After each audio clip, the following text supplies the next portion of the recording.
Good afternoon. It's Wednesday, the 21st of December 2022, just after 1 o'clock. Welcome to UK Column News. I'm your host, Brian Gerrish, and I'm delighted to be joined by Alex Thomson from the Netherlands, bringing us Eastern approaches, and also our nursing correspondent, Debi Evans. Well, we've got a very busy news today. We're going to do our best to get through all of the topics that we've selected, but it seems that without us really planning, the theme is we are talking very much about breakdown. But first of all, let's kick off with a look at what's happening in Poland. Alex, over to you. Brian, the Poles are, of course, not only Ukrainians' neighbours, but historically Ukraine's key sponsors and fosterers in bringing Ukraine into the Western European fold. A bit of a boo-boo as a grenade launcher was presented by the Ukrainians to their cherished Polish allies. Reuters has picked up on this from the Polish press. Poland's most senior policeman, Jarosław Szymczyk, police commissioner in Warsaw, opened his prezzies, and if you tap that again, the next day Reuters came up to date with the news that he actually had to be sent to hospital. It's been confirmed in Polish media that the present from the Ukrainians was a live grenade launcher, and that Mr. Szymczyk accidentally fired it in his office. He may yet be prosecuted by his own underlings for letting off an explosion in a confined space. If we go on to the next slide there, we see that the last left-wing head of state that Poland had, former President Aleksander Kwaśniewski, is writing in Politico, which is Brussels' go-to newspaper for many things. Just today, Midwinter's Day, the byline is up, and the headline is "A truly European Ukraine needs both victory and a stronger rule of law." So sandwiched in between the obligatory paragraphs of homage to Slava Ukraini and Nasty Russians comes this, which I won't read out because we have so much to do today.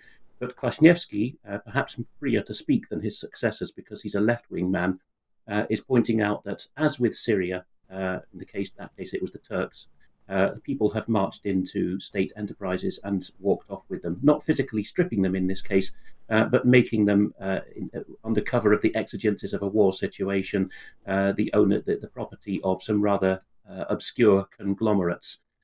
One more from Poland, actually, is that it's been picked up by foreign technical press that the Poles do have the constitutional potential to prosecute all their Ukrainian volunteers, their mercenaries. Another side of the tide possibly turning. So TFI Global has picked up on this, but the reporting comes from Poland's main quality newspaper, Rzeczpospolita. So only 34 people from Poland, so a small fraction of the over 1,000 Poles who have been operating in the theatre, had applied to the Poles to legalize their situation by applying for permission to fight for a foreign army. Most European nations do require you to get constitutional permission, otherwise you could lose your citizenship and be prosecuted for war crimes.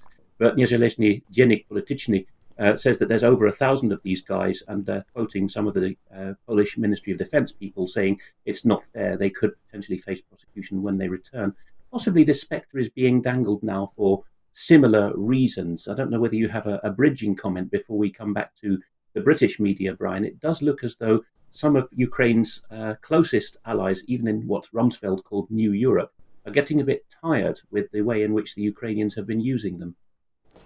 Well, I think it's absolutely true that more and more of the so-called allies are starting to ask questions. So we've got the subject of mercenaries, and of course a lot of Polish mercenary soldiers have now died. Many more are going to die, certainly with the heavy fighting around Bakhmut in eastern Donbass. And what else can we see? Well, of course, we've got US senators asking questions about the expenditure of billions of dollars in Ukraine. Where is the audit trail for that money? We've got the Germans simply saying we can't give more weapons. So I think that the Polish reaction follows on with what we're seeing, which appears to be a breaking away, a dropping down of support by the Western allies for Ukraine. And I wonder whether this could be why I think Zelensky has been travelling to the States today. If that is an accurate report, could it be that either he's been summoned to have a chat with Mr. Biden, or else he's going to be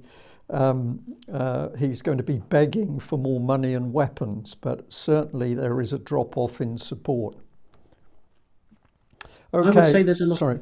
Yes, a lot of potential for that to be the case. We are going to follow the Ukraine war in its new season with mounting horror, and we will ask the hardest questions as well, Brian, including some of the analytical questions which people have started to push at us, such as how is it that you think the Russians are being so restrained as to allow the Ukrainians to keep shelling Russian-speaking populations in the Donbass, although it is said the Russians have the technical ability to stop that. Much too wide a question for now, but I'm just putting on record that we are aware of people asking these questions. We won't give it a pat answer. We will look properly at what the artillery potential is on each side. But on to Britain, because it is actually Midwinter's Day in the Northern Hemisphere. So in some countries, spring officially begins tomorrow, such as I think Ireland. And there is a little ditty about spring, isn't there? Spring has sprung, the grass is riz. I wonder where dem boidies is.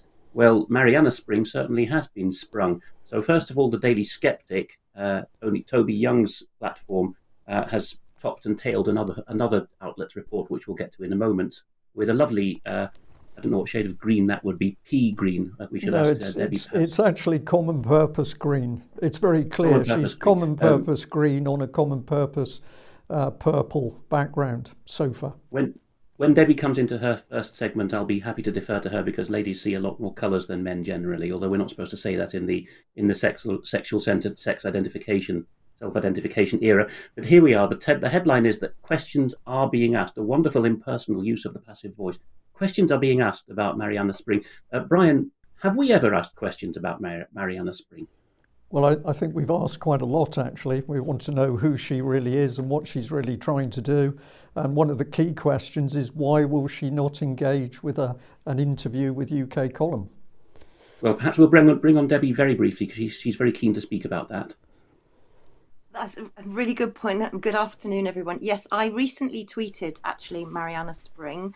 I was desperate for her to interview me because it seems that UK Column is putting out the news prior to the BBC, for example, like antibiotic shortages, medicine shortages. So the things that we're seeing and reporting, we happen to be reporting before the BBC. So I invited her to interview me, but I haven't had a response. Sorry. And I can tragic there, but let's see what's going on. Toby Young, bless him, is a bit late to the party. I might dare to say he's the outer ring of dissident media. But UK Column's been well ahead of the curve, thanks not least to Debbie's persistence on Twitter. Here's the original piece by Fred Sculthorpe in The Critic, with a nod to Stravinsky. He entitles his write-up "The Rites of Spring," byline "The pandemic's chief fact-checker," there's a title if ever I saw one, "is failing to grasp the realities of the post-COVID era." Again, I will not read because people can freeze the screen, but in the beginning of the article, Mr. Sculthorpe is pointing out that disinformation reporter is a very broad brush and it can tarnish everyone from former Mail and Telegraph or current Mail and Telegraph writers like Peter Hitchens through to National Health Service doctors. And the second half of that slide is a further extract, which we can bring on, that in using her News at 10 slot on the BBC to invoke a sense of some unique post or pandemic or pandemic-enabled paranoia with reference to the Reichsbürger raids in Germany that we covered last week, Ms. Spring just went beyond the bounds of reporting. And then in this another slide which I've brought up with some more pertinent extracts which are worth freezing and reading, Fred Sculthorpe actually has a sniff around the BBC and sees how some of the less favoured dogs' bodies there regard La Spring. So let's bring that on screen and we will see that one senior BBC news journalist who deigns to speak to Fred Sculthorpe because, well, there's some usefulness in being in the outer ring of dissident media like The Critic and the Daily Skeptic. It means that BBC people will speak to you rather than turn their noses up. Well, Sculthorpe's source says that we senior people at the BBC raise eyebrows about Miss Mariana's remarks, which paint the Reichsbürger as a uniquely post-COVID enabled conspiracy group. The key terms are emboldened. To embolden and to amplify are the key verbs in that world. Sculthorpe goes on to say that it's very reminiscent of the Welsh reporter who got very embroiled covering the Russiagate for The Observer, Carol Cadwallader, who was the prototype, the archetype for Mariana Spring. And Sculthorpe says, at what point does Mrs. Spring go beyond what we expect of the BBC as a national broadcaster? And he rather hints in the last paragraphs there that Ms. Spring has been speaking to too many people who she herself regards as nuts. what shall we say? I think this is going to be followed up, and if it's got to this ring of the press, the next will probably be the Daily Mail and the Telegraph. Right, but there's another line there which I think is key in that slide. If we can manage to bring that up on screen again, it says there's certainly a crisis of trust at the BBC, and I'm not sure it's helped by the model of Mariana's reporting. Holding yourself up as an arbiter of truth only sets you up for failure. So it seems, Alex, that even within the BBC, people are beginning to look at this. I'm going to call her a young upstart reporter, and realise that actually she's going to do damage to the BBC's reputation because she's not doing proper investigative journalism, investigative reporting. I think this is a very good sign. I think it is, and I don't want to be partisan, but I would just speak on behalf of UK Column News and say that if you are a BBC conscientious journalist or anyone involved in the BBC news machine, particularly documentary and investigative side, you have to use your gut feel to decide whether UK Column is going to give you a fair hearing or not, and whether we're likely to respect your anonymity or not. Well, I can only say that we always have scrupulously done so, which is more than you can say for most of the platforms around. So if you're considering spilling the beans, you could do a lot worse than talking to us, where we'll treat you like ladies and gentlemen. Now, on to Scotland. David Scott, of course, has already covered his home turf on Monday, but a lot more's happened since. From a while ago, we have seen this being reported now in the Daily Mail, that the Scottish Government is planning to abolish jury trials in rape cases. We can't go into the long backstory of the Scottish Government writing into statute law that judges must direct juries to convict people in certain politically sensitive areas like sexual offences, contrary to natural justice, of course, and contrary to the purpose of a jury. Well, as with the pandemic itself, when Hamza Yousaf, the Justice Minister, tried to abolish juries for the duration of the pandemic, now we see Francis McMenamin, a member of the Scottish Government's governance group, saying that jury service is actually on the rise in countries that have always been under civil law: Argentina, Bulgaria, others come to mind, Russia, several Latin American countries. And yet at the same time, the European space, pushed actually by Britain, is trying to curtail juries in the countries and in the areas of law where they are still used. So that's Scotland's most senior female lawyer, which is a good segue to the disregarding of real women's interests on behalf of fake women and self-identified women. First of all, as an even briefer bridge, just to show you what kind of public tenders are being put out by Scotland's 32 local authorities. North Lanarkshire Council, where David Scott grew up, wants 6 immersive experience rooms to provide a Ray Bradbury-style whole-wall projection for use by schools and community groups. This is part of a planned digital transformation in communities. I won't read out any more of that because I think people will spit out their lunch, at least if they're watching in the British and European time zones. But let's go on to the main news from Scotland, which is gender bending. And there's been some quite shocking scenes. Let's go first to that most trusted source, the BBC.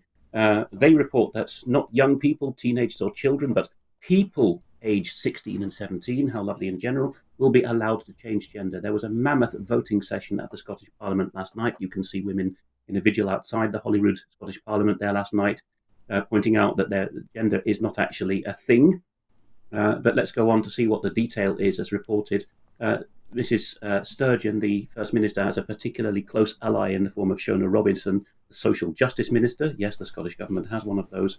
And in a rather Bill and Ben style, we're told that some members of the Scottish Parliament thought this 16 was too young. They don't even dare say these are Christians in the Scottish National Party, like John Mason, whose career is on a thread at this point. But here we have it, 150 proposed amendments being rammed through on a Tuesday night. In fact, the Scottish Tory leader in Holyrood, Douglas Ross, did protest about this at the end of the evening and said, why are we going on till midnight, or even we've been asked to go on till 2 a.m. This is a very Whitehall or Westminster way of doing things, not a Holyrood way.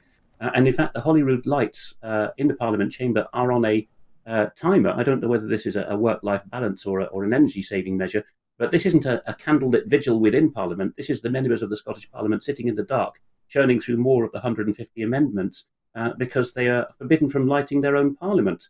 One more part of that slide from the BBC report.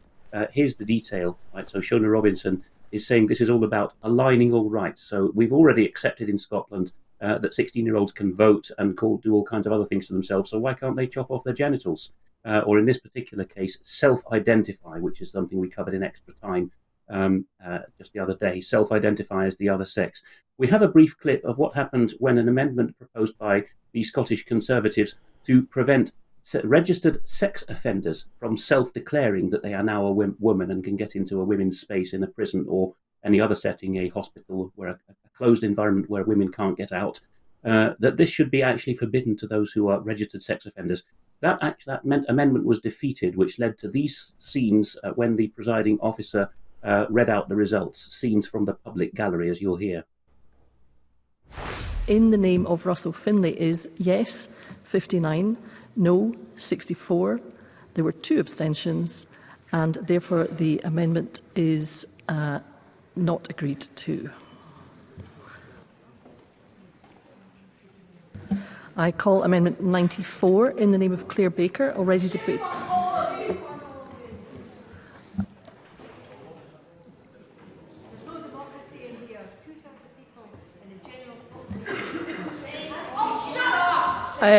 Excuse me, I think we'll just, excuse me, we'll have to clear the galleries now. Thank you. We'll clear the galleries. Thank you very much.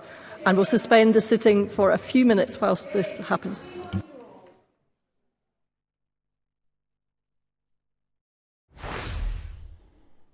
The gallery was then cleared, and then, in fact, it was Craig Murray's old Queen's Counsel, now King's Counsel, Roddy Dunlop, one of the most senior Scottish lawyers who isn't completely barking mad like some of them, tweeted out, well, I thought there was no sensible reason that anyone could oppose that amendment, but 64 members of the Scottish Parliament did. Let's bring that on slide. I sincerely hope that I'm wrong and they're right, but regardless, I will never understand why this was a risk that they thought worth taking. That is, to allow convicted sex offenders to self-declare that they are now women. Of course, theoretically it can happen the other way around, but it very rarely does. So this got a huge response on Twitter when David Spears tweeted out that the women in the public gallery who shouted, "Shame on all of you," as we just heard, speak for Me Too. There was a lot of Me Tooing in response, and I don't mean of the kind favoured in Hollywood. Further chuckling in response comes from Mari Hunter, who until earlier this year was a Glasgow city councillor and in fact used to run Nicola Sturgeon's office in Glasgow. She was having a good old giggle at this and says that she felt that all this interminable voting on amendments, which got defeated by the progressive majority, could be enlivened if after every failed Tory amendment somebody played a sad trombone, to which Scotland's former Labour leader, Joan Lamont, replied, "I'm glad you're enjoying the joke. Not so funny for vulnerable women, but they have maybe just lost their sense of humour."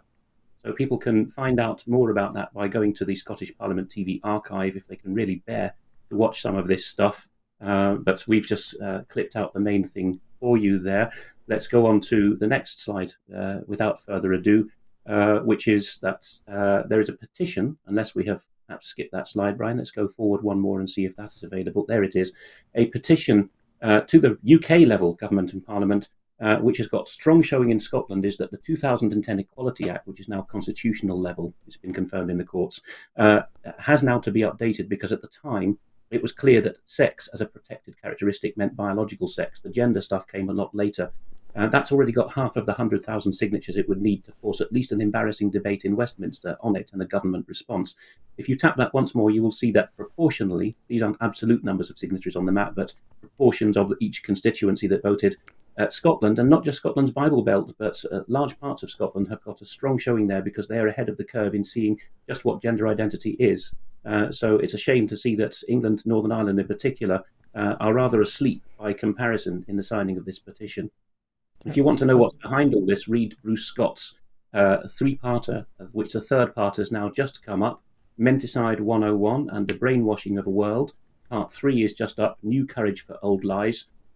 It's a much broader canvas he's painting than just gender changing, but he is at the sharp end, and he says it's a glorious time to be alive if you know really what's going on. I think that will get many accolades, that review. This is even going to parts of Europe that you wouldn't have expected. So Christian News Europe, based in the Netherlands here, reports that even an Albanian Christian pastor is up before a judge because he said that it was a sick society that replaced mother and father with parent 1 and parent 2. Let's bring the details of that up.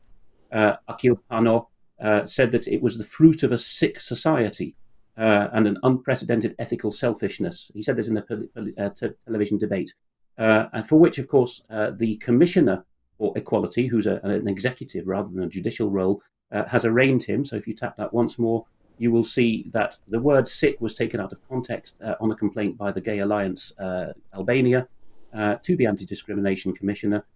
So now, within a week, the Commissioner changed his mind and has decided he is actually going to indict him.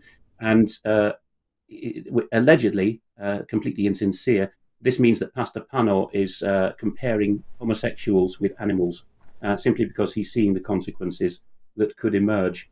Let's go a little further at the end of my foreign segment to Brazil. This isn't regarding gender identity, but this is regarding the standards of democracy now. We've been reporting from Brazil for quite a while on Brazil, and just as we've seen an Albanian pastor in trouble there, so a Brazilian pastor named Fabiano Oliveira is in trouble simply for being on the streets contesting the election results in which Lula is said to have beaten Jair Bolsonaro. Here a Brazilian young man is telling us in English what happened to Pastor Oliveira.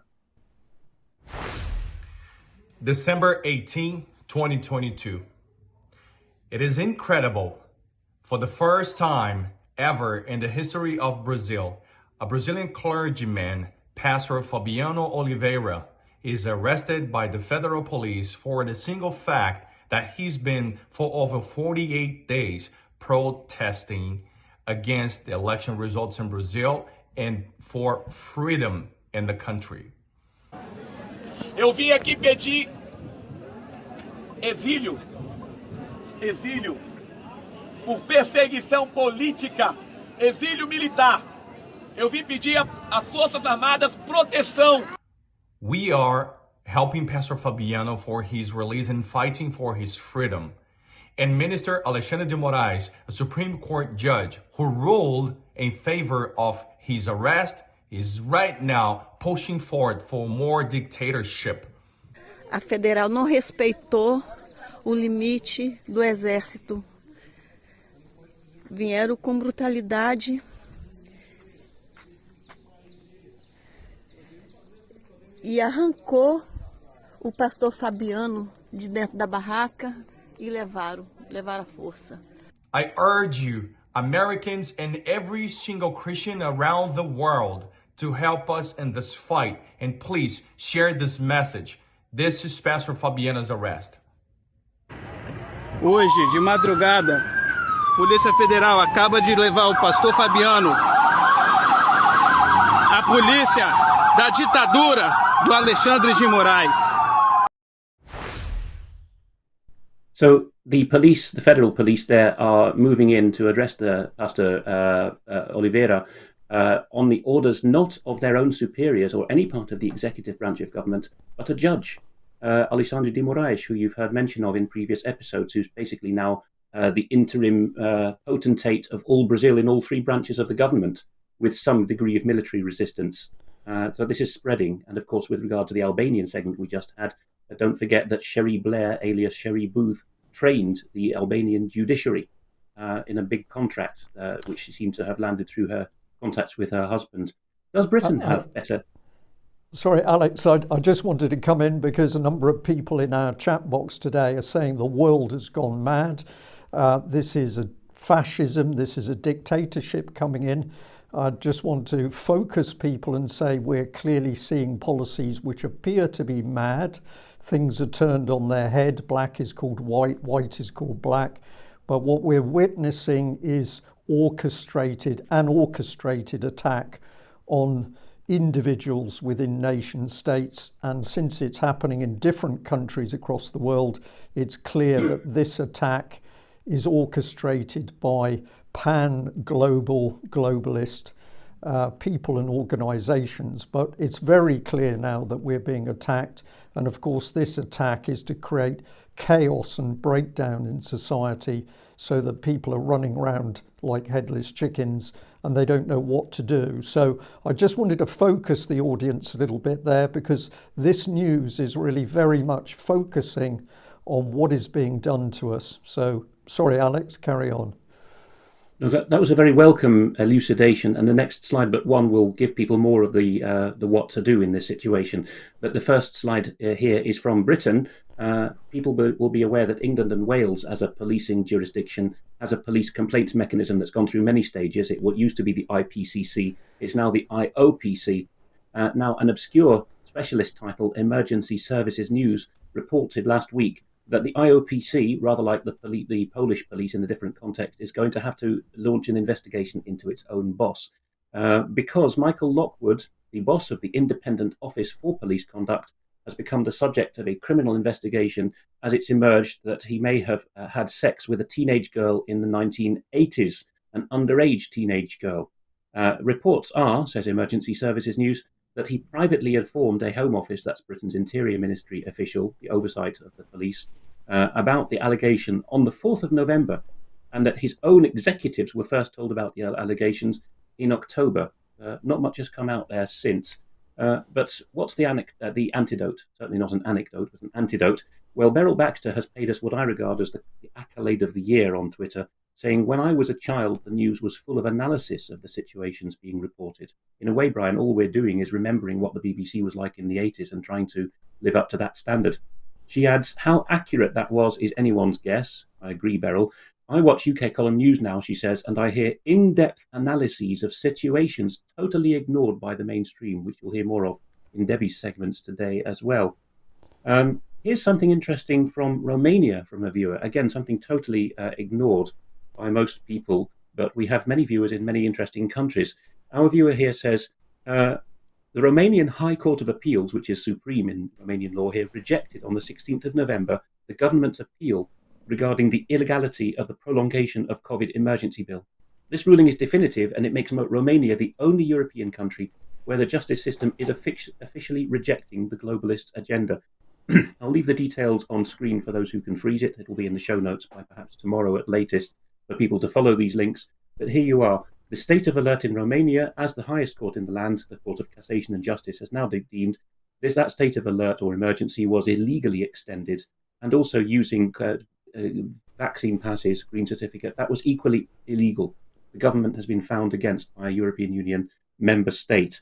We're going to see a couple of rather horrid clips now as to what governments are doing to push jabs on children this Christmas. The first from New Jersey. Dear Santa, I don't want games. I don't want toys. Just get me the COVID vaccine. This holiday season, there's no better gift than peace of mind. Get vaccinated today. Visit covid19.nj.gov. No comment on that, Brian. But let's go.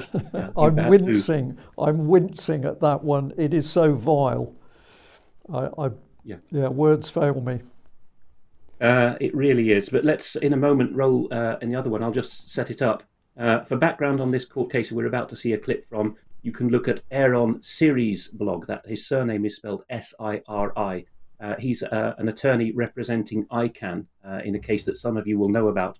At this point, he's cross-examining Dr. Catherine, that's Catherine with a K and a Y, Dr. Catherine Edwards, on the level of her independence as she was brought on to evaluate, so-called independently, the safety of Pfizer's stage 3 trials for the Pfizer-BioNTech COVID jab. But isn't it true that directly before becoming a member of the Independent Data Safety Monitoring Board of the Pfizer COVID-19 vaccine, you were an advisor to Pfizer?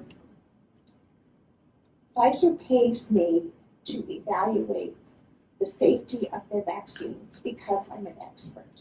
So I do get paid to do the work that I've been doing, but I've been doing the work conscientiously and comprehensively. My question was, before you became a member of the Independent Data Safety Monitoring Board for the Pfizer COVID-19 vaccine, isn't it true that you were separately, before you held that independent position, you were an advisor to Pfizer? Yes, sir, but I think what you're presuming is that because I've been an advisor makes me on their dole or makes me going to say what they want me to say. That is not and has never been a part of my being. I say what I believe based on my expertise. So you don't think that financial incentives can sway people's judgment at all? It does not sway my judgment, sir. Why bother having an independent data safety monitoring board? Why doesn't Pfizer just have some of its employees on it? Because we are independent. Meaning folks who were never advisors to Pfizer. We are independent from Pfizer in this assessment.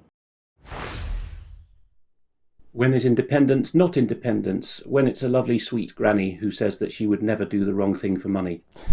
This one I'm going to play out privately because the soundtrack is very jarring in the context. But let's just bring it on screen. This is from the city of Vienna. Vienna City Council, capital of Austria, of course, has used public funds to put this out. If you start rolling the clip, it is a teenage girl at a taxi rank. The banner says, latest in from the taxi rank. She gets in on the passenger seat, and a rather scary figure actually abducts her, locks the doors, and takes her off to the nearest jab centre.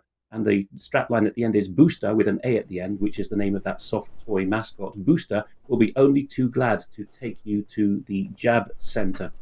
Staying in Europe for the very end of my segment, Politico is reporting that Ursula von der Leyen, one of the three presidents of Europe, the president of the European Commission in her case, is now under pressure from more sides than just her own commission. There are already bodies of the EU, the Court of Auditors, and the European Public Prosecutor sniffing around her text messages to Albert Bourla and the lack of transparency. But if you tap that again, you will see that very recently, just last Friday, European Union member states met in the context of the European Council, a separate body representing the individual governments that founded the EU by treaty. And the deputy perm rep for Belgium, Pierre Cartouwels, very senior in the purse string holding ranks of the EU, says we really would like to know what was promised to Pfizer, BioNTech Pfizer. The Irish Health Minister, Stephen Donnelly, no friend of COVID freedom, has also pointed out that the lack of transparency around these negotiations could provide fuel for misrepresentation. He's taking the more disinformationally angle, even if the COVID jab mass buying was, as he would put it, prudent and justified. So even if it's only because their feet are being held to the fire, the EU's individual member states are now probably about to cut von der Leyen loose over this rather interesting back-channel negotiations with Pfizer-BioNTech to buy so many million doses.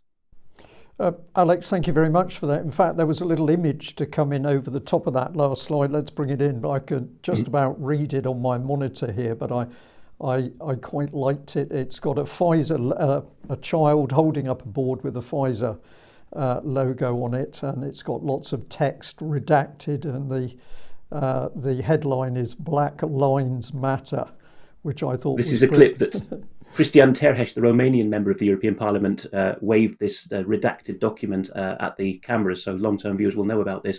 You might notice, Brian, since you lived in the Netherlands, that these are Dutch police, because this is, if I'm not mistaken, Pfizer's headquarters in the Netherlands, with a police presence outside it that's having that rather apt protest put in. Final one from me before we go over to Debbie, the real health expert. The Guardian is replying, and you should read Vanessa's recent article about this on UK Column about Canadian euthanasia, that Canada is delaying the right to MAID, physician-assisted death for the mentally ill, the broadening that we are so concerned about. An assistant professor of a relevant branch of law who's moved from Oxford to Leiden here in the Netherlands, called Yuan Yichu, has actually pointed out that, or campaigned for the Guardian to give him an apology. In May, when he was being misquoted by the Guardian, he said that their holding body, the Scott Trust, had decided that social murder, as Friedrich Engels called it in the 19th century, is good. It's to their eternal shame, says Dr. Chu, and it will be their burden to bear. Now the Guardian has come up with a headline on screen in December, so Dr. Chu has added to his previous comments and saying, after accusing me of disinformation and pointedly ignoring the entire issue, that is liquidating the mentally ill, for 7 months, the Guardian has finally deigned to take notice of the ongoing Canadian debate on euthanasia, although ignoring all the scandals that have emerged recently. In retweeting this, one gentleman, Alexander Rykin, said, "What a terrible report by The Guardian. They've had no interview with any disability organisation or people with disabilities. They had no interview or mention of any psychiatrists who are sceptical of medical assistance in dying or the mentally ill. They had no interviews with anyone directly impacted, like actual patients." Talk about misinformation. But Brian, I thought UK Column was the misinformation. Well, certainly not. What we have been able to show, actually, I think over many years, Alex, is that the so-called newspapers of record in UK, who parade themselves as being beyond reproach and nothing but the truth, are clearly failing. They are history. They are not to be trusted. But thank you for that very comprehensive section. And yes, you've given an overview of the madness which is emerging across the world. Let's focus in now on UK. And Debi, you're going to take us into the madness around health in UK. Yeah, and as you collapse, breakdown, everything you can possibly think of is going wrong.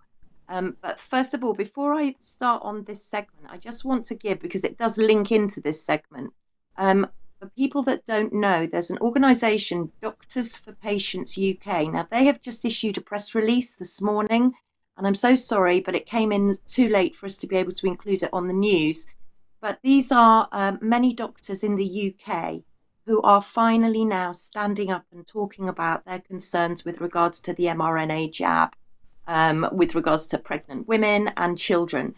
So they've just put out a press release, and please do give them some support, because, they are standing up now and they are speaking out. So you can find them on doctorsforpatientsuk.com. That's doctorsforpatientsuk.com. And of course, they follow the ethos, do no harm, which brings me nicely into patient safety, because as many people remember, Jeremy Hunt, he founded Patient Safety Watch. But now that he's Chancellor, he's put James Titcombe, who's a campaigner, basically, in charge. And they've just released their National State Patient Safety Report 2022. And I'm going to let people freeze the screen to have a look at it, because bear in mind, this is before all the strikes. This came out about a month ago. And we can see there, for example, 237 million medication errors, leading to 1,700 deaths a year, 132,000 staff vacancies currently at the time of print. There are more now for healthcare staff. 41% of maternity services are inadequate. And 2020-2021, 7.9 billion was forked out on clinical negligence incidents. So this report's come out, and I'd urge everybody to go and have a look at it. But how does that play in with today? Because I was not surprised, but I was alarmed to hear that last night we'd actually been officially informed that the NHS is now no longer guarantee patient safety. And I mean, we did say that this was we've got concerns, and we've had concerns over patient safety for a very, very long time. But as the paramedics are going on strike, it seems that people are saying, don't play sports, don't go out, wrap yourself up in cotton wool, because there's going to be nobody to take you to hospital. And when you do get to hospital, there's going to be no guarantee of whether you're safe. And we have been saying this for a very long time on the column, and our concerns of patient safety and nurses and doctors' concerns on patient safety. So to just clarify with regards to the ambulance strikes that are happening today, the situation is different in every single area. And I took a couple of screenshots from the BBC News last night just to show you and indicate to you where different criteria comes in. So for some people in some areas, it will only be literally patients in cardiac arrest, dead patients that are no longer breathing, that will be getting a 999 blue light ambulance.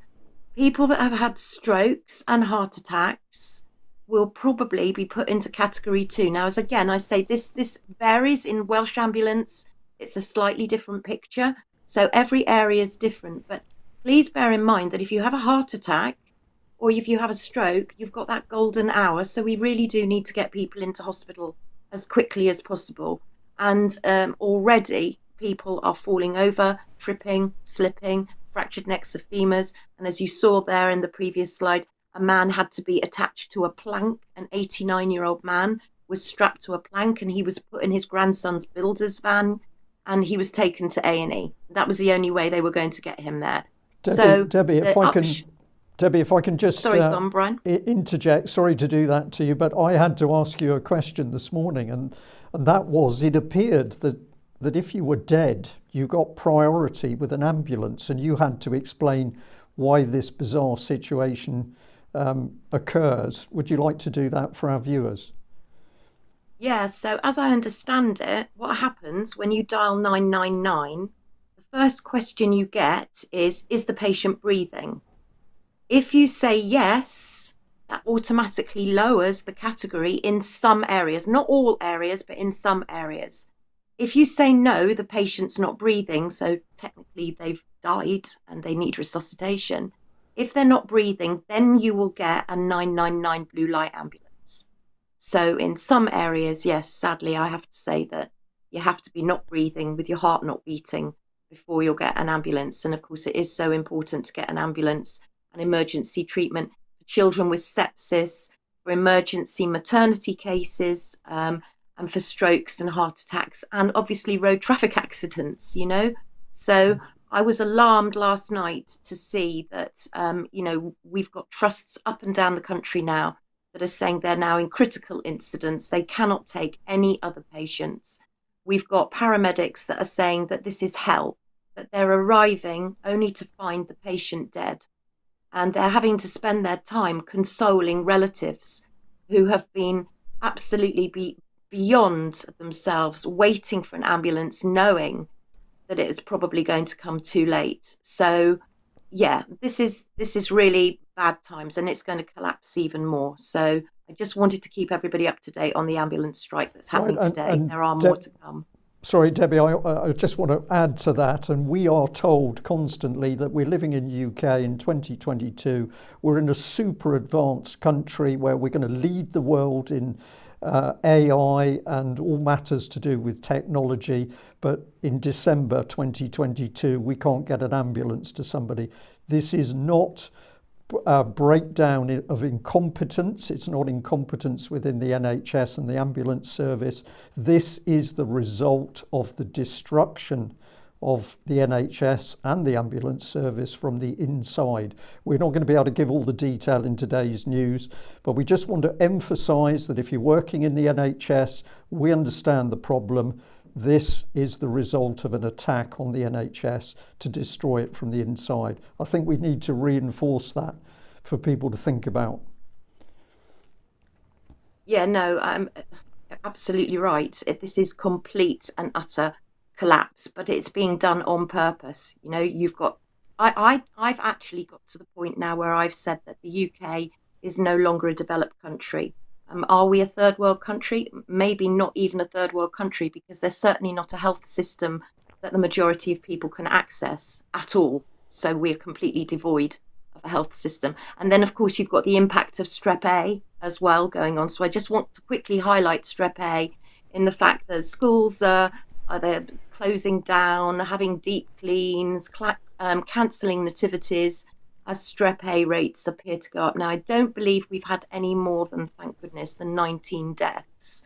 But still, you know, we must be mindful of the fact that many children are seeing cases, we're seeing cases of scarlet fever.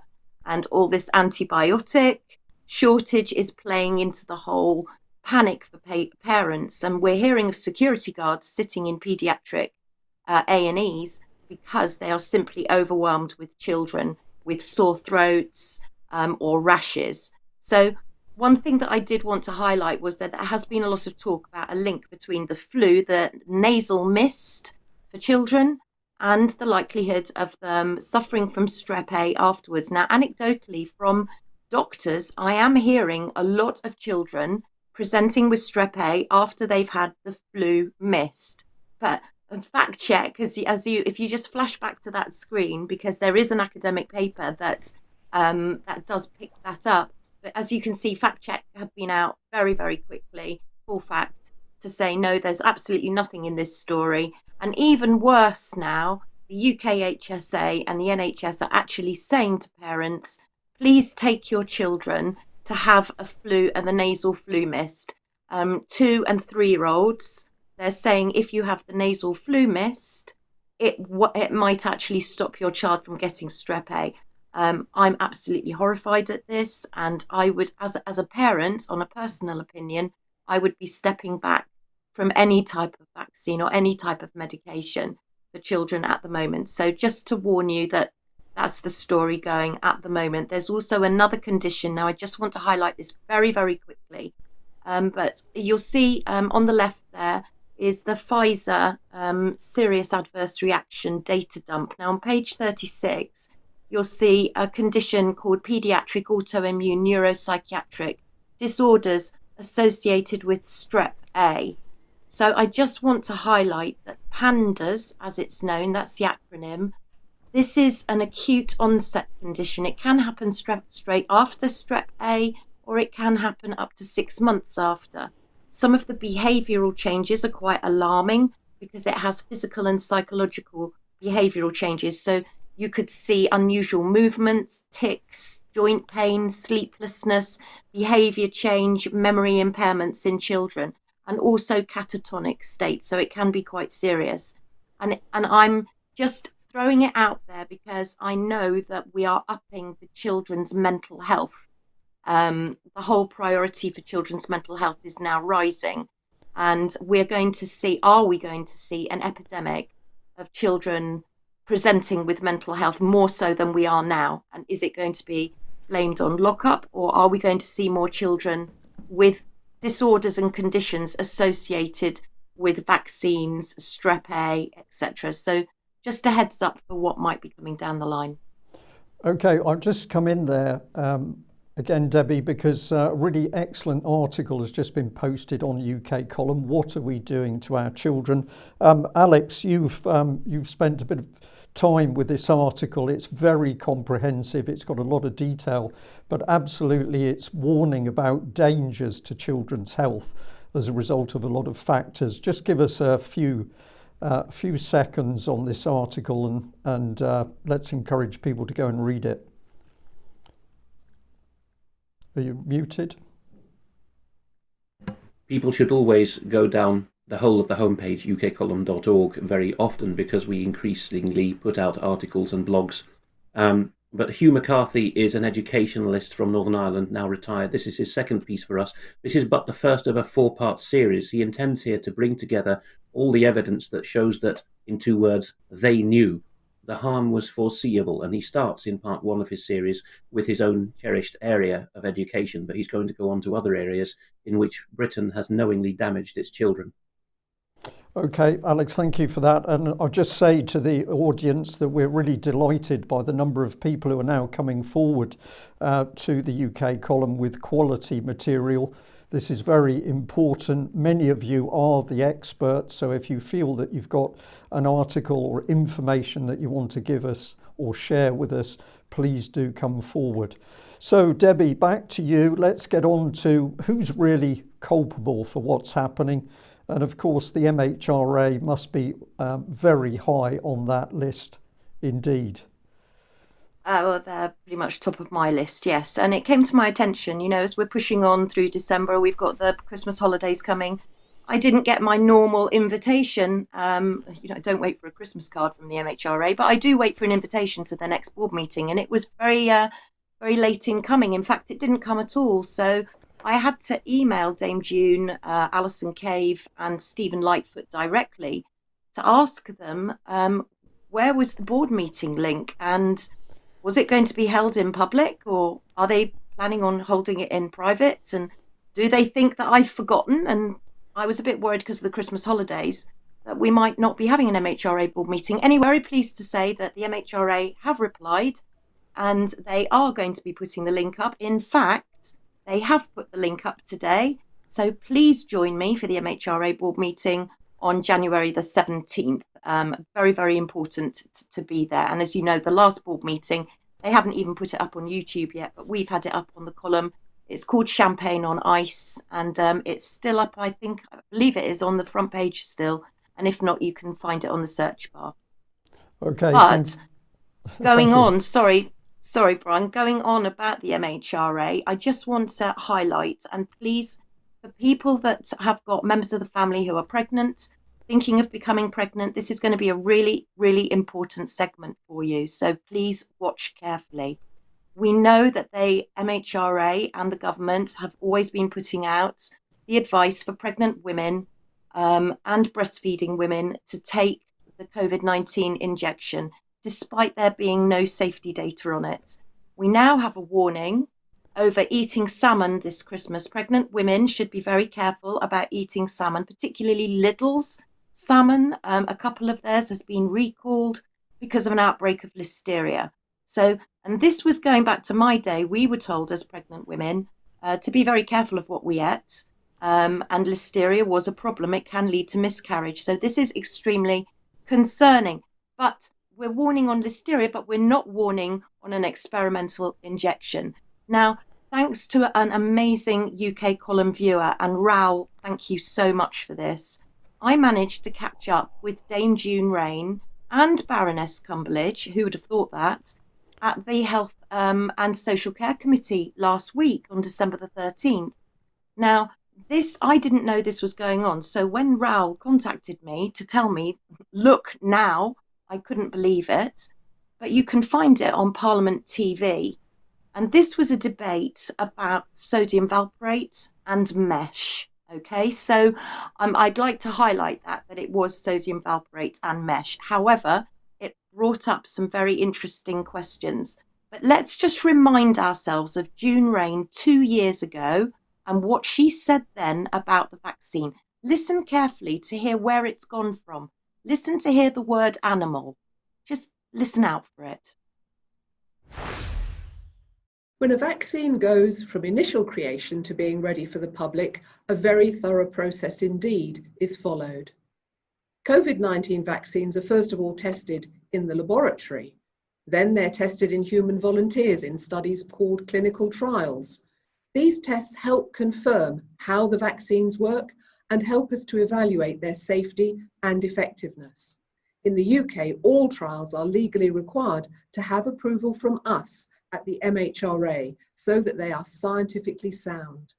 All the data from trials, as well as all other data, are given to us for scientific evaluation and approval.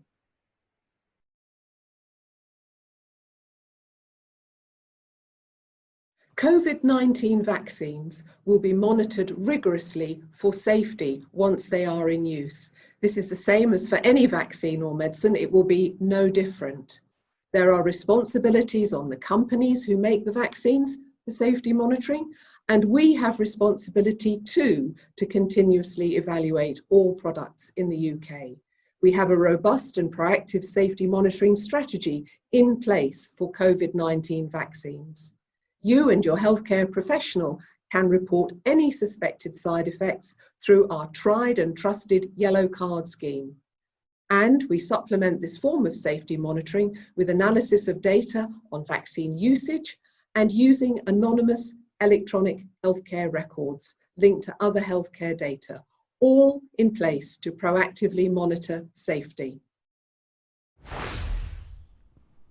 Doesn't that just make you feel warm and fuzzy? And you didn't hear the word animal because it wasn't mentioned, because these injections have gone from laboratory to human beings. And the data that she's talking about is your data. So just remember what she said just then, because when I caught up with her and Baroness Cumberledge at the Health and Safety Committee meeting, it was very interesting. I really would advise people to go and look at this clip because it's a much longer clip. So I'm just going to put it in context, because the first clip I'm going to show you is Baroness Cumberledge responding to a question with regards to the Patient Safety Commissioner, Henrietta Hughes. Basically what she's saying is, if you're saying, Baroness Cumberledge, that Henrietta Hughes hasn't really got a department, because that's what was being said earlier in the committee meeting, if you're saying she hasn't got resources, if you're saying that she hasn't got any help, is it fit for purpose? So just listen to what Baroness Cumberledge said just last week with regards to the Patient Safety Commissioner.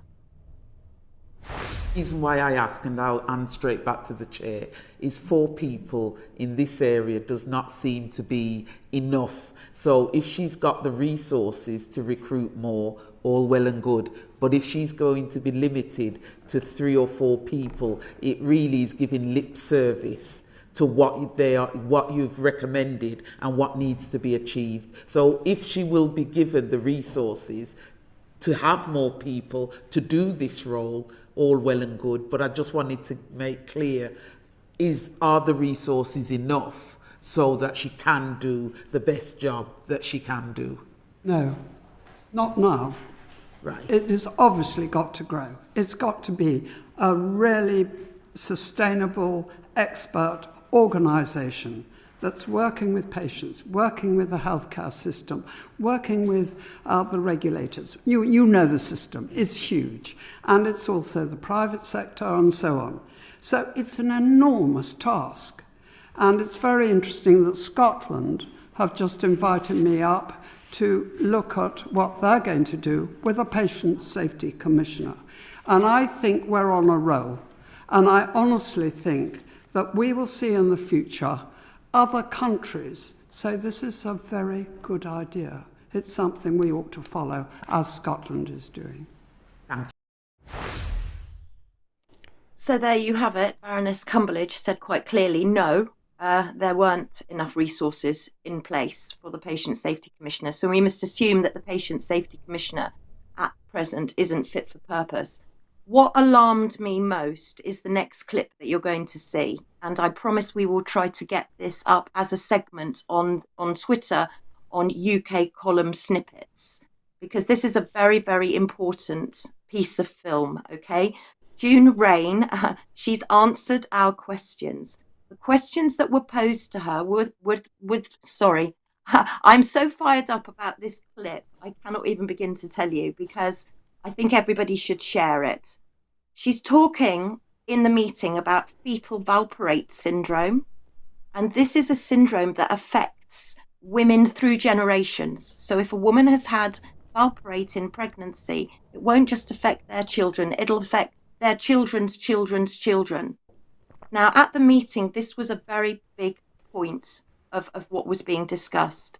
And afterwards, what you're going to see now is Dr. Caroline Johnson, who's actually the Parliamentary Undersecretary of State for Mental Health.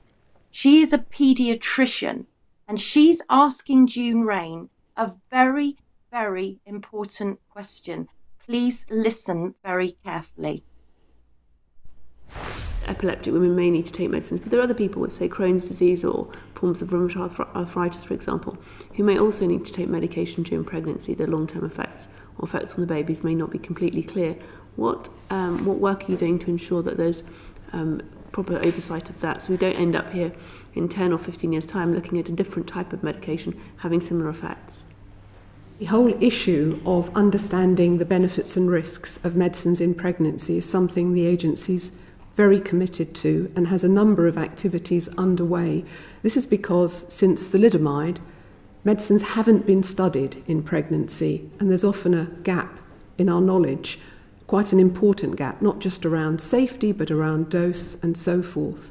And so we've got a number of activities underway to actually ensure that trials are done that appropriately gather that kind of information so evidence-based judgments can be made.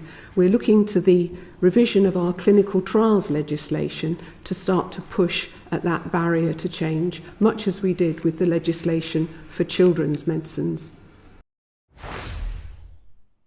So there you have it. There has been no research on medicines, pregnant women, since thalidomide. She's answered all of our questions and boldly says it there in front of a select committee, and yet in the next breath is advising pregnant women to take an untested, novel experimental injection. I am absolutely speechless, Brian. Well, Debbie, clearly we are the animals. We're going to forget animals. Cruel as that testing is, we're simply either going to test on people, children, pregnant mums, or we're not going to do it at all, and it's not a problem. Or we may have forgotten to do it, but it's still not a problem. This is incredible. These people need to be brought into a court to be properly questioned about what they're doing, because either it's incompetence, and I refuse to believe that.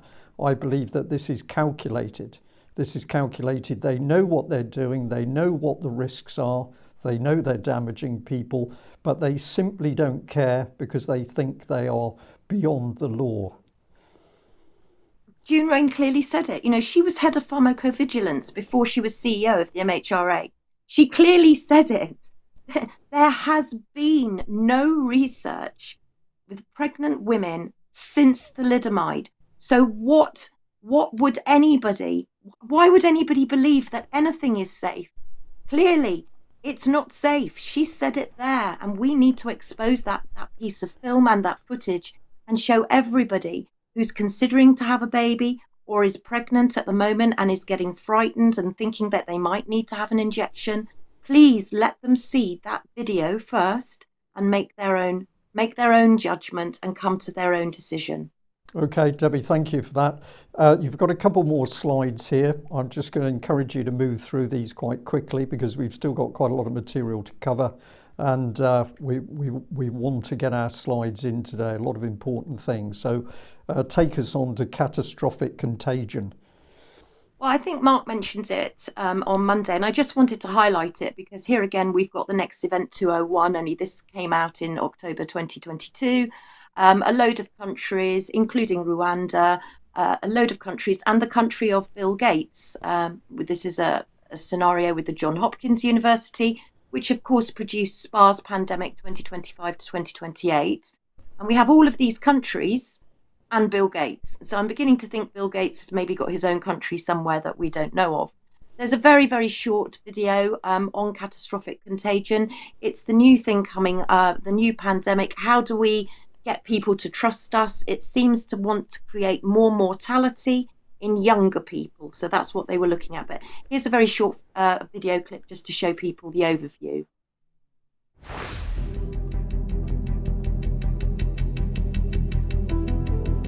Officials in 2 Latin American countries alerted the WHO of several outbreaks of a new infectious disease that's mysteriously appearing across the region. Severe Epidemic Enterovirus Respiratory Syndrome 2025. Over the past 6 weeks alone, there have been 500 confirmed or suspected cases reported. The virus could cause a severe pandemic if early containment and mitigation efforts are not successful. The pandemic in this type of situation and trend would be a risk for the global health security. Pandemics are inherently political, financial, and so much broader. We have not spoken on the leadership in country. And I think that we need to be also very careful. We cannot decide a lot of things without the leaders be involved and agree on that. There is no substitute for national leadership. It's important to support the local response or the national response. Training those that are in these areas first, enabling them with the tools, protecting them, and if needs be, regional solidarity first. At this stage, communication is key, and communication should include not just scientists with data, but also social, religious, and political leaders. Trust. This is an essential issue, and trust was broken among countries, between populations and healthcare systems, between healthcare systems and governments. I'm very sorry to say that in 2025, we need to strengthen the health system. WHO needs to be a voice for the voiceless. No one is safe until all of us are safe. As of today, there have been an estimated 1 billion cases worldwide, with more than 20 million deaths, including nearly 15 million children. Countless millions are alive but left with paralysis or brain damage. The most successful countries are those which invested in preparedness and trained for this moment years in advance. This included having full-time pandemic preparedness and response teams, which conducted detailed operational planning and routinely tested those plans through exercises and drills. If more countries had participated and heeded the guidance, the toll might have been much less. So that was just a little overview of catastrophic contagion. Of course, when you see enteric, that was mentioned there, that means tummy. So we're going to be seeing diarrhea. Well, that's what they were looking at, conditions that would involve vomiting, sickness, diarrhea, etc. So, yeah. And also, very quickly to highlight, if anybody's opted out of NHS sharing of data, which I have, popped through my letterbox last Friday, yet another bowel test kit. And this time it doesn't say, please, will you? It says, we will send you, not would you like to do a test? No, we will send you a kit at great cost to the NHS, I'm sure, because thousands and thousands of these are going to be sent through our letterboxes. Mine will be going in the bin. But clearly it's test, lots of healthy people.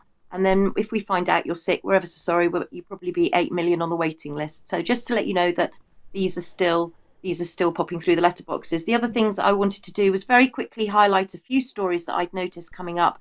That this, of course, the situation we're seeing of complete and utter devastation within our health service and our economy is going on all over the world. Financial Times reported that COVID's rapid advance in China's cities sparked disruption and staff shortages, also medicine shortages.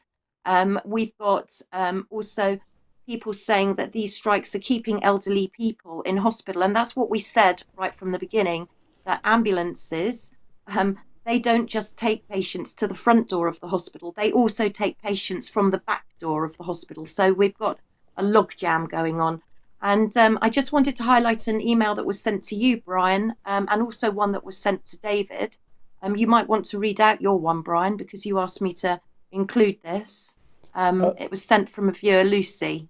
Right, okay. It says, hello, I thought you and Debbie would be interested in the following information. My sister has recently moved back to Suffolk and went to register herself and her son at a local doctor's surgery. However, when she read the contract you have to sign to be registered, she was shocked and disgusted. The point 5 read as follows: I agree to have all immunisations recommended by the Department of Health unless the doctor advises me that there is a medical contraindication. You're not allowed to register with this doctor's surgery unless you agree to all of the points on their contract. So understandably, this person didn't go on to do it. Pretty incredible. Dictatorship in the GP surgery. Yeah, absolutely. And the letter on the right was sent to David from John Mason, MSP, and quite alarmingly, I won't read it all out, but the last line says it all, really. And I am convinced that the vaccines have been a tremendous breakthrough enabled by God. So David asked me if I'd include that. So pretty shocking. Okay, well, I'll just end quite a heavy segment there with these memes, Debbie. So we've got 3 of them. Shall I read them out for you? Yes, do, please. Okay, well, top left, we're into The Simpsons, and on the lectures being given and on the board, it says all drugs are safe and effective when they're making billions of dollars. Then we've got, I can't remember the actor's name there, but we've got, you can't be an anti-vaxxer if it isn't really a vaccine. Think about that one.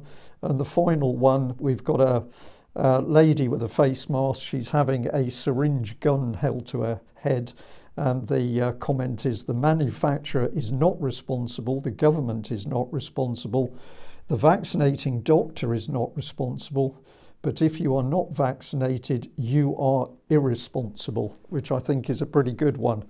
Okay, let's move on through, and as always, we'd like to say a big thank you to our supporters, and that is a very big thank you. And as we've mentioned several times over the last few weeks, we're going to have some very good news for our supporters in particular about events in the next year.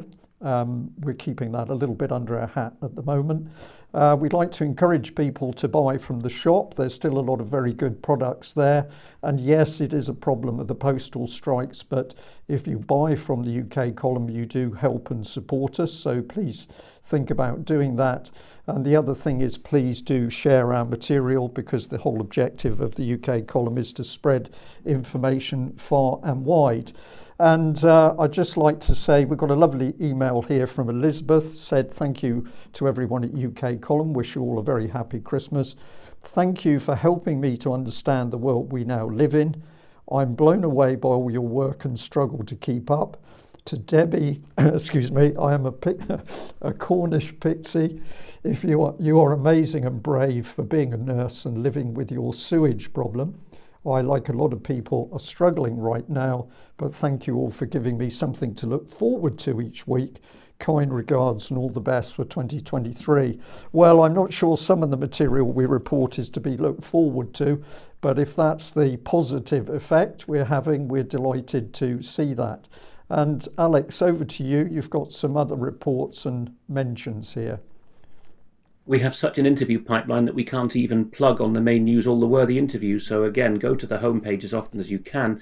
Here, Dr. Simon Elmer of Architects for Social Housing answers part of the reason why dear Elizabeth and so many others are struggling to live in Britain, namely they can't get and retain suitable housing on the budget they're on. So he discusses with David Scott the artificially created shortage and the deliberately awful housing.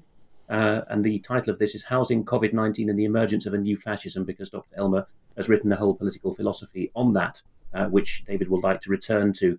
The next slide has already been half covered, but the right-hand side of that slide is just to tell people, oh yes, you've adapted the slide, thank you. Tell people who don't already read it that down towards the bottom of the homepage in the comment section is a rolling weekly blog, the Debi Evans blog. This is a Christmas special. There may well be one next week because Debi is an inveterate producer of excellent blogging material. But this one is rounds off the year nicely. And she even quotes the Epistle to the Galatians at the end, which I thought was a very suitable touch. From a German dissident writing under a pseudonym, The Crisis of Western Political Systems. The screenshot there is Justin Trudeau saying, because it's 2015, when asked why he was going to redefine marriage for the first time in world history. And so showing an incredibly insouciant facial expression together with his whole cabinet in Ottawa there. This is about how we went back to slavery in Britain and America. And just to circle back to the beginning of Debi's segment, she said that many people are now defecting from the mainstream COVID narrative. The latest you'll find if you go down to the stories we're watching area at the very bottom of the homepage, because we've linked through to the blogger Igor Chudov, who's picked up on a Queensland paper, The Chronicle, noting that a former president of the Australian Medical Association, who's also a former member of Parliament in Canberra, has now defected from COVID narrative. Okay, Alex, thank you very much for that. We're just going to make an on-the-spot decision because we do think today's news is very important. So I'm going to let the segments run through because they all are part of a comprehensive picture. So we're going to let the news run on a little bit longer than normal, but this will mean that we won't be doing an extra time today. But Friday, we're going to have a very special lineup, as we'll mention at the end of the news. So a big thank you here to one of our viewers who said, had I paid attention to Lincolnshire Live, which I hadn't, but a fascinating little story here. Man says he's facing a staggering £7,000 energy bill after heat pump change. Government offers $5,000 to people who switch to so-called green heating systems. So this is the man, a company director from Harlaxton. He started using the system in July, and he said the equipment cost £17,000, but there was the installation, so add another $10,000 at least. We moved back into the house in July when the weather was warm. In the summer months, our monthly bills are roughly £280 per month. Spring and autumn will be about £500 a month, and winter months about £850. Then a yearly total will be about £6,000 to £7,000. My electric deal ends in March, so my tariff will increase. We could therefore be paying, well, I really don't want to think about it. So he's really worried. And then he says only the stupendously wealthy can afford the figure in my head, and the joint incomes of me and my wife are nowhere near. When asked about the positive aspects of investing in the air pump, Steve added, I could say we're using some green non-polluting energy and Greta Thunberg will be pleased. So there's some harsh reality about what green energy really means for your home. But let's go back to 2015 now and have a look at a UK column article. And key to this was a picture embedded image with Peter Hitchens, who had a quote. Our headline was downhill to the British dictatorship unless we withdraw our consent. And Peter Hitchens was quoted as saying, we're on the verge of founding Britain's first thought police using the excuse of terrorism, whose main victim is considered thought. Theresa May's Home Office is making a law which attacks free expression in this country as it has never been attacked before. So UK column warning, Peter Hitching warning. Let's just look first at what the BBC considers justice is. And the BBC has been getting very excited because a 97-year-old German woman has been given a 2-year suspended sentence for being a secretary in a camp in Germany. She is accused of a number of things, but essentially partaking in everything that the camp did because she was a secretary. I think there are a lot of questions to be asked about this article, but the BBC has a very comprehensive article all about the Holocaust and, of course, how dreadful this 97-year-old lady is, and they would appear to be very pleased that she has been brought before the courts. So contrast the BBC with this story, which many people flagged up for us. A lady called Isabel Vaughan Spruce, 45, charged with breaching the exclusion zone near abortion clinic in Birmingham. West Midlands Police spokesman said Isabel Vaughan Spruce, aged 45, from Geraldine Road, Malvern, was arrested on December the 6th and subsequently charged on December the 15th with 4 counts of failing to comply with the Public Space Protection Order. She was bailed to appear at Birmingham Magistrates Court on February the 2nd, 2023. So the illustrious, I put this as a quote from the leader. Of course, it was a spokesperson from Birmingham City Council, but ultimately the leader must be responsible for safety for statements made. So the statement was, our community safety team are aware of recent activities around Robert Clinic in Station Road, Kings Norton. We're working with residents and West Midlands Police to monitor the situation, as the remit of the PSPO cannot be extended unless there is evidence to support the need. So don't worry, we're arresting single women to protect society. And what was this lady doing? She was arrested for being inside that exclusion zone and daring to pray. So apparently the police received a complaint from a passerby who suspected she was praying silently in her mind. Very quickly, Alex, I don't know whether you'd like to comment on that. Did somebody really complain, or how was this arrest orchestrated? I'm very suspicious.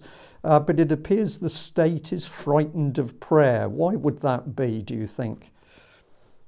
Well, to get nearer the answer, you would have to think of the only other country on the face of the planet that employs police to spot people silently praying in public, and that would be the Democratic People's Republic of Korea, or North Korea to most of us, who, as Christian supporters of the persecuted churches there, have well known, go out looking in public for people who are suspiciously silent or still, or have their eyes closed on park benches, or even standing on street corners.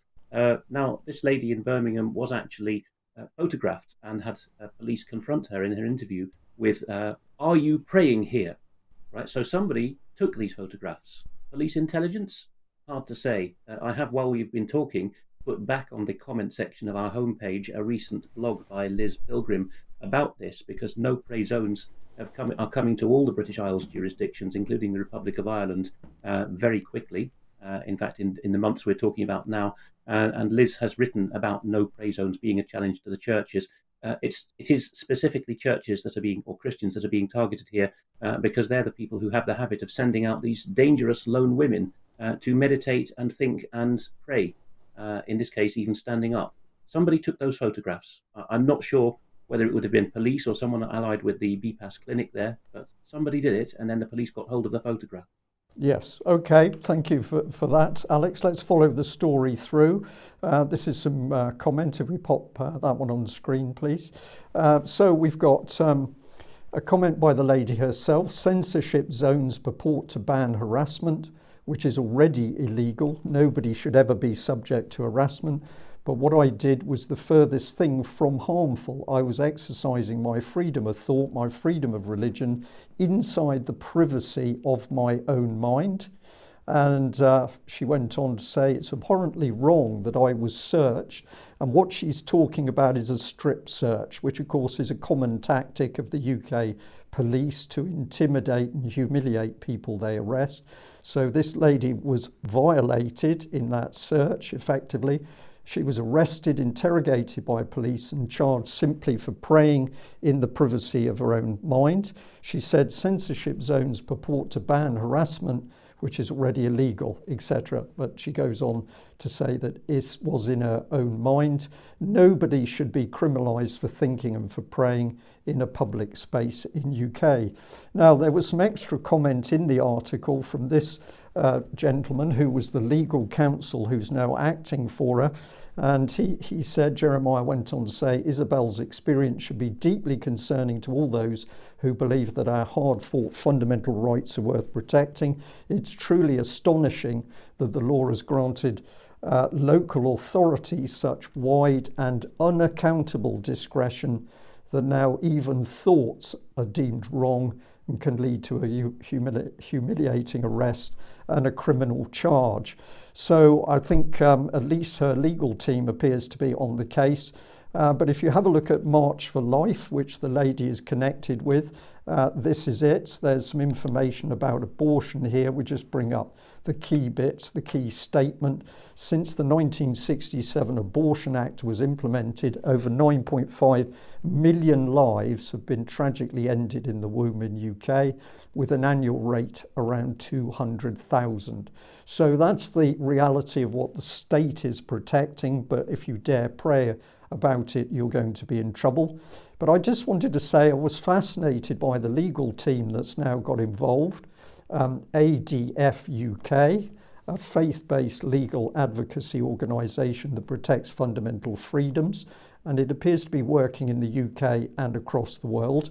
And a little bit here for you, Alex, but I paid attention to the people. We can see Jeremiah second in from the left, but we had this gentleman called Ryan Christopher working in the UK. But he's been a public speaker on issues of philosophy, theology in the public square. He talks to the BBC, News at 10, Sky News. But if you go a little bit further down, he's a trustee of the Christian Heritage Centre at Stonyhurst. Now, I don't know whether that means this gentleman is something special. What's your take? That is not an organisation I've heard of, but doing a bit of analysis of the lawyers. The lawyers involved. Is it Jesuit? It's Jesuit. I'm pretty sure it's Jesuit. Yeah. I'm sure the viewers will take me to task for not being ahead of you there. But I was going to make a more general point, and you saw it with the Irish name of the lady on the right-hand side of the last screenshot. For 50 years now, particularly in the British Isles, but also in the rest of the English-speaking world, standing up for anyone who has qualms about abortion has been almost exclusively the preserve of Roman Catholics and latterly of African and Asian background people in the West. And this is a shameful situation. The native Protestant church in the British Isles, North America, Australasia has done next to nothing to campaign for freedom. In our French symposium, equivalent to Doctors for COVID Ethics, which is still on our homepage as well, a brilliant young lawyer in Strasbourg called Christophe Folsen-Logel is another example of this. The outfit there is the European Centre for Law and Justice. This really is something that has to change, that Protestants and other non-Roman Catholic believers and people of conscience are going to have to get involved in talking about this. One example of a Protestant who does is Richard Lucas, leader of the Scottish Family Party, who in his recent interview with David Scott pointed out that, if I remember this accurately, it is now going through Holyrood, so the Scottish Government is trying to get it through the Scottish Parliament, that a first offence of what was done here by this lady from Malvern in Birmingham, Isabel, a first offence would get you several years in jail. Now, I can't remember the details there, but Richard Lucas does say that if you went out and hit an old lady square in the face, you would not get a maximum sentence of several years. Right? So you couldn't do that if you tried by being violent to somebody, but you can by praying silently. Okay, thank you for that, Alex. Well, where does this lead to if we're now arresting people for praying? Let's go back a little bit when Plymouth Live and the UK column were picking up on the fact that the Royal Navy had said that satanic rituals were now going to be permitted at sea. So this stems back from 1994. The UK column also highlighted that within the army, this is going back to 2014, Lieutenant Colonel Lawrence Quinn claims the army should part with tradition and no longer have a dominant religion, and they're talking about Christianity. And of course, when we did our research, we found that this gentleman was linked with the National Secular Society. I believe that is correct. We have also warned in a number of articles and episodes of this psychological attack on the UK. You can't think, you're not allowed to pray, but you can be a practicing Satanist. You can kill children via abortion, but you mustn't protest to save the lives of those unborn children. This is a psychological attack. And Alex Thomson and myself did 2 episodes explaining some of the background to this in the psychological attack on the United Kingdom. But of course, it's an attack on the minds of the UK public. We are going to suggest that this is becoming visible, particularly in today's news. This is one of the key books that started to expose what was going to happen. You can find this as a PDF online. And within this table, it clearly showed that religion was one of the key areas, especially Christianity, that was to be attacked, but also education, media, culture, and even law and order itself. So all of this has come to fruition. But ultimately, where was it going to go? It was going to go to complete breakdown of society, breakdown of law and order, rioting, street death, psychological collapse. Now, this book was written on the basis that this was policy from the Soviets. However, when you dig in deeper, you of course discover that Russia was subjected to this type of attack itself. And we would suggest that you have to look even deeper to find out who is carrying out the attack. And at that point, Debi, I'm going to come back to you and say, please do this segment, but with a little bit of an eye on the clock, because what you're showing is, again, that within the health system, disruption is the agenda of the day.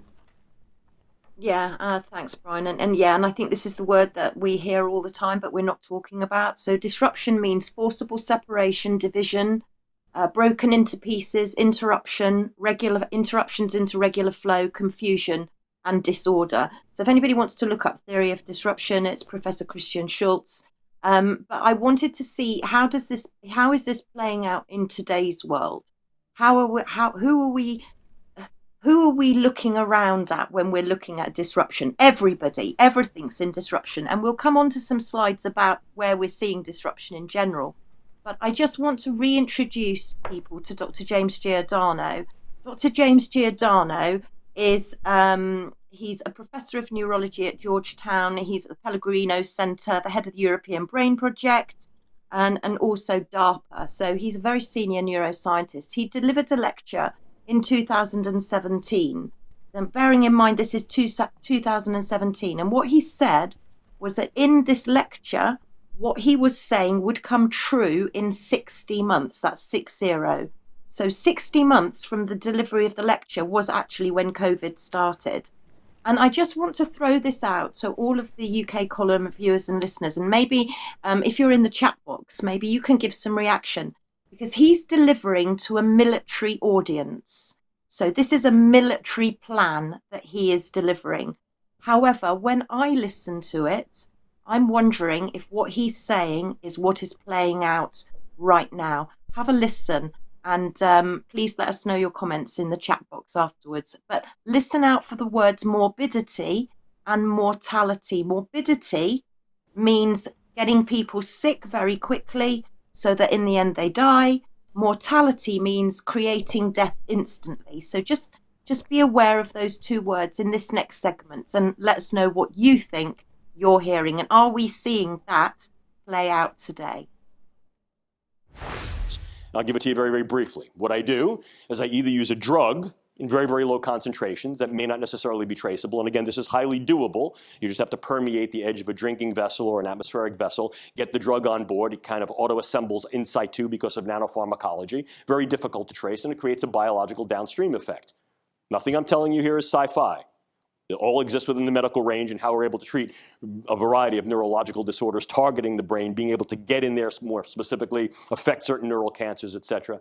And what we can do with some of these drugs is we can also use these techniques that we're learning on the pharmaceutical side to modify certain bugs. And we spoke earlier about a technique that's become very well known, CRISPR-Cas9, that allows us to literally modify bugs in a variety of different ways. So I now may be able to take a relatively harmless microbiological agent, a bacterium or a virus, do some gene editing and make this thing far more morbidly viable, make it far more virulent, and in some cases even make it far more lethal. But I don't want lethality, at least not necessarily. What I want is high morbidity. I want people to complain. So what do? I go to Des Moines. Ladies and gentlemen and people on the screen, I have nothing against Des Moines. I lived there for 4 years. I go to Des Moines. I infect a couple of sentinel cases in Des Moines. I go to Seattle. I infect a couple of cases there. I go to North Carolina. I go to Wisconsin. What I'm doing is I'm using a dispersion methodology to be able to infect sentinel cases with a highly morbid condition. These individuals complain. Again, this is a central nervous system condition. So they're complaining of whatever the bug may do. It'll produce some cascade of neurological and neuropsychiatric signs and symptoms. And then what I do, the real bug that I use is the internet. I take attribution for that. Yes, I'm a terrorist group. And I have done this by infecting them with a highly lethal agent, and the first signs and symptoms of lethality are X, Y, and Z. These people are really sick with this. But then I say, others who are also infected will show subdromal, predromal signs of lethality, and what that will be is anxiety, sleeplessness, agitation. What I've now done is I've got every individual who is diagnostically hypochondriacal, and I've got every individual who's the worried well flooding the public health system, banging on the door. The CDC comes back and says, nonsense, that's not real. I come back and say, that's fake news. And as a consequence of doing that, what I do is I create a schism between the polis and the public health system. I fracture the integrity of trust and reliance upon the population and its government. So is that what's happening now, that people are becoming very, very sick and you're getting huge demands on the public health services all around the world? Because it sounds to me as though what we're experiencing is what he is describing. And just to clarify, the morbidity and mortality is basically, the aim is not to kill anybody outright. The last thing anybody wants is for people to be dropping dead all over the place. But they're going to want to make you so sick that your chances of dying are increased. So there's this big difference between morbidity and mortality. And then if we jump forward to disruption, he says we don't want to create weapons of mass destruction. What we want is a weapon of mass disruption. So if you look in today's world, and I'll just let you flip through these slides as quickly as you want, because everywhere, this is really just to show you, everywhere we're seeing the word disruption.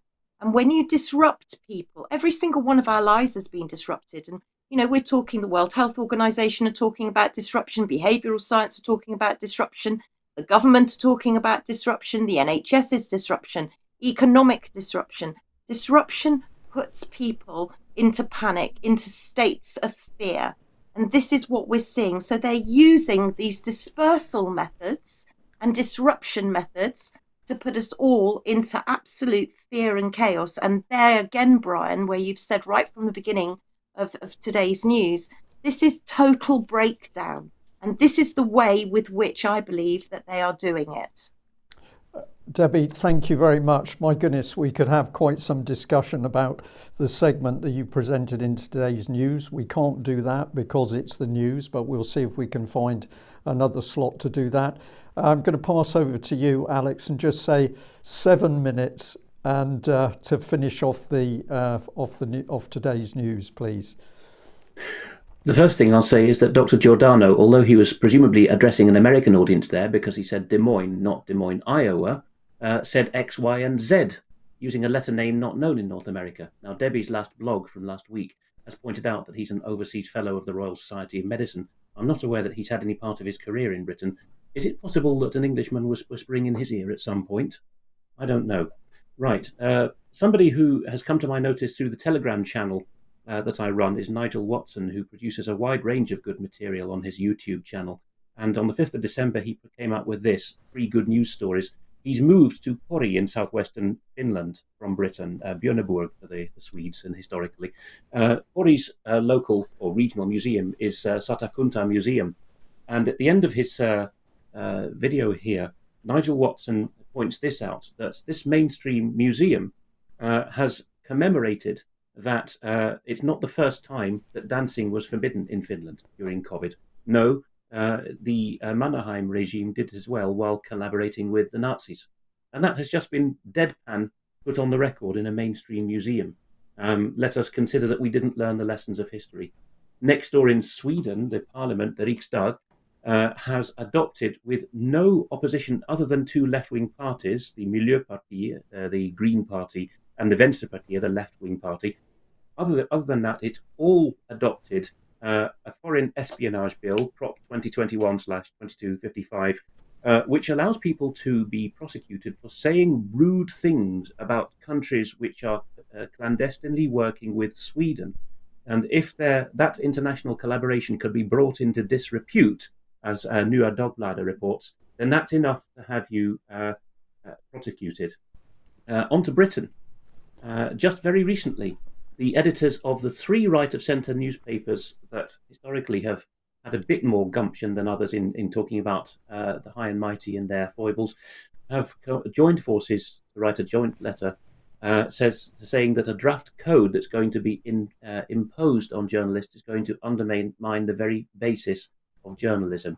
The ICO, one of these awful commissioners' offices, is going to better reflect should better reflect the realities of journalism. But the editors of these very august titles, at least historically, say that the fundamental problem remains, which is that data protection law, GDPR, is incompatible with journalism. At root, it's because the European Convention on Human Rights is now interpreted in its Article 8, family and private life entitlements, to mean that you can never mention in a press report that somebody is shacked up with someone else, even when it's relevant to their dodgy dealings. You have to prove it to the standards of a commissioner. A couple of things about my old employer, GCHQ. The Daily Maverick in South Africa hosts Declassified UK, as they reveal that GCHQ, Britain's Signals Intelligence Agency, is all over its home county of Gloucestershire now, getting into primary schools. And here they're doing local library services, and recruitment teams have been mobilised to deal with inquiries from schools, so that the heads of IT in some of these schools, such as Bishop's Cleeve, that springs to mind, a suburb of Cheltenham, will say, I don't have to answer you because I'm an honorary spook for the purposes of this programme, heads of IT at these schools. One child was tag-teamed, or rather GCHQ and local police launched a joint tag-team event to gain access to a pupil who had been reported to his school authorities for being very talented. What a crime that is, Brian. And teachers were worried he may be about to cross the line with his online cyber activities. This is going to be rolled out nationally. The journalist involved for Declassified UK was told, as you put that on screen now, we don't have to answer you. It's an absolute exemption from the Freedom of Information Act, because we are doing great work for GCHQ while we're on this programme. Next slide. GCHQ may be buying, no confirmation yet, illegal... Oh yes, just before we finish that segment, the local Member of Parliament for Cheltenham, Alex Chalk, who is a very enthusiastic supporter of GCHQ, had his ear bent when he went off to Unit 8200 in Beersheba, and he mentions that they are the Israeli equivalent of GCHQ, and he's very enamoured of this. This is the Talpiot programme that he's talking about now. He's talking about this as... Alex, just to come in, to my mind, what of course they're doing is grooming the little children, so that ultimately those little children will spy on their families or friends or neighbours, whoever it is, because of course once they believe in the wonderful people at GCHQ, they will tell them everything with the innocence of a little child. Yeah, that's clearly it, and it's going to be rolled out nationally too.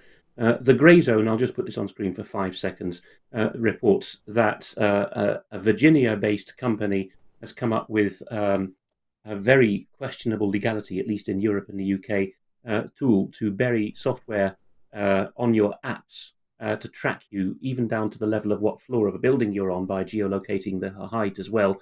And the potential buyers for this are going to be via Prevail Partners, the same private military company based in Britain that has come to the grey zone's attention for putting together crack units for the Ukraine, at least planning to do so. So this may be a way around the illegality under the GDPR. You can see in this screenshot given to Kit Klarenberg at the grey zone, this is the kind of level of detail. If I was still in my old job, I would salivate over this detail. The guy is probably on the second floor because the back door within the apps on his phone suggests that that's how high up from the ground he is and where he's heading. There's one more on GCHQ in this segment as well, which is only tenuously connected with the university, but Sir Richard Dearlove, former head of MI6, and an ex-CIA officer are hiring Magdalen College out of term to run a course called Cambridge Security Initiative, I think is what CSI stands for. Mark Curtis reports this in Declassified, and if you hit this, you will see that two former directors of GCHQ are on the advisory board of CSI, getting students in the summer to think like spooks. These are, to be fair, two of the best 90s and 2000s directors. Sir Ian Lobban and before him Sir David Omand in the early Blair era were regarded by staff as the least overbearing and most realistic of GCHQ directors.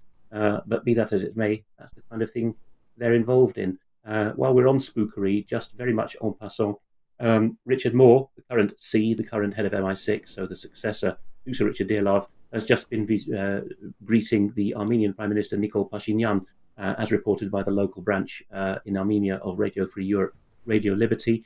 They discussed, quote, prospects for bilateral security cooperation. That is one to watch. The US military, possibly flouting various laws in the process, back in that state of New Jersey we mentioned earlier, where so much wokeness is found, has got into some hot water. Christopher Schilling is a Marine Corps man in New Jersey who has on social media said that the joint base there takes very seriously that the mother of a primary, or as they would say, their elementary school girl, was concerned about very inappropriate and explicit posters that were put up in the primary school. And if you tap the other half, you will see that in his civilian capacity, or at least social media, as the same man, he called the mother in question a liar and revealed, possibly affecting the security of this girl, what year or grade the girl was in. And tap that once more, I think we have a bit more detail on that, which is that it reveals that the joint military base seems to have an agreement with the law enforcement, so the regular police in that part of New Jersey, to put people on some kind of watch list if they say the wrong things about the sexualization of their children. Okay, I'm going to skip over the just the next one and bring you into the end. We certainly need to finish now, Alex, but I think we can start to see what sort of society is being unveiled in UK. Oh, very much so. We could go on for another hour, but I think we would lose even our best, most committed viewers at this point. We've put it all on the record, but don't despair. Keep some humour and perspective.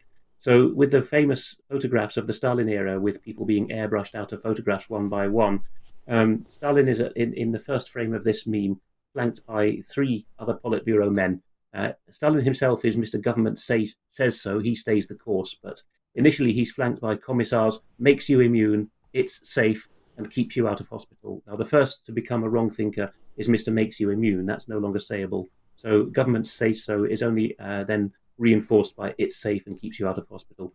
Then keeps you out of hospital is denounced, and the only two men left running the Politburo are government says so and it's safe. And finally, in glorious Technicolor, Uncle Joe stands alone and says, get jabbed because the government says so. And if you tap that once more, you will see a suitable additional meme there. One of these 1950s innocent housewives, who's maybe not so innocent when you read her comments, says to you as she smiles over her china cup, you either understand history or you trust the government. You can't do both. Excellent. Alex, thank you very much for that. I'm going to say to both of you, Alex and Debbie, thank you very much for such comprehensive segments today. And to our viewers and listeners, I hope you understand why we decided to run that news on, because I think the picture in UK is becoming very, very clear. Can we do something about it? I believe we can. Have we got time to do something about it? I also believe we have. If we hadn't got that time, we wouldn't be having this conversation with our audience today, because the state would be fully in control. But it's up to each and every person to understand what is being assembled in this country and to lift the stones and warn about it. Action conquers fear. And if you're feeling nervous, team up with a friend and do something very simple together, because many hands make light work. We'll leave it there. Thank you very much for joining us. I'll just add that Mike Robinson is feeling much better, but he's en route to see his family for the Christmas period. He will be joining us on Friday, where we will have a very special news with quite a lineup, because Alex and Debbie will be with us, Patrick Henningsen and Vanessa, and my good self. Have I missed anybody out? I'm not sure. No, I think that's about it. So do join us on Friday, and we will have a fun news. Thanks for that. We'll see you Friday at 1 o'clock. Bye-bye.